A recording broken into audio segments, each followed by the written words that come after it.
আসসালামু আলাইকুম। চলে এসেছি নতুন আরেকটি রেসিপি নিয়ে, লেটকা খিচুড়ি। শীতের দিনে সবারই হয়তো লেটকা খিচুড়ি খেতে ভালোই লাগে।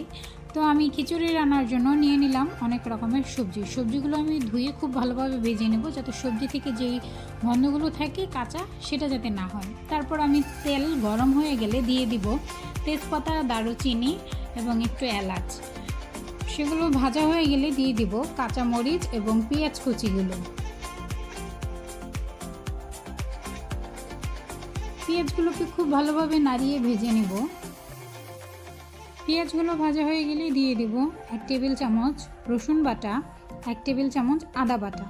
তারপর দিয়ে দেব 1 টেবিল চামচ হলুদ গুঁড়ো, 1 টেবিল চামচ মরিচ গুঁড়ো এবং 1 টেবিল চামচ ধনিয়া গুঁড়ো। সাথে আপনি স্বাদ মতো লবণ দিয়ে দেবেন। মশলাগুলোকে নেড়ে আমি পানি দিয়ে দেব।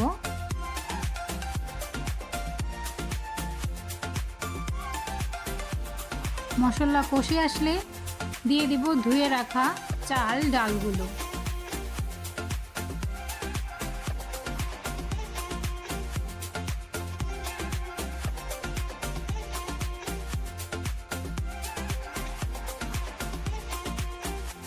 চাল এবং ডালগুলোর সাথে আমি মশলাকে খুব ভালোভাবে নেড়ে নিব এবং মশলার সাথে যাতে চালগুলো মিক্স হয়ে যায় সেভাবে নাড়ব।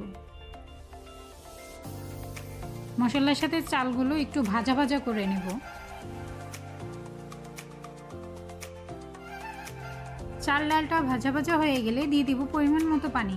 আমরা ভুনা খিচুড়িতে যে পানিটা ব্যবহার করি তার চেয়ে পরিমাণে একটু বেশি দেওয়ার চেষ্টা করব।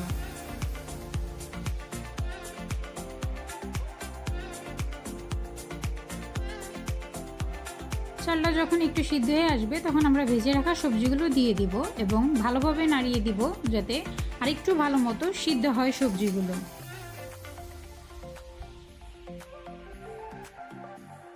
তারপর দিয়ে দিব কেটে রাখা টমেটোর টুকরোগুলো।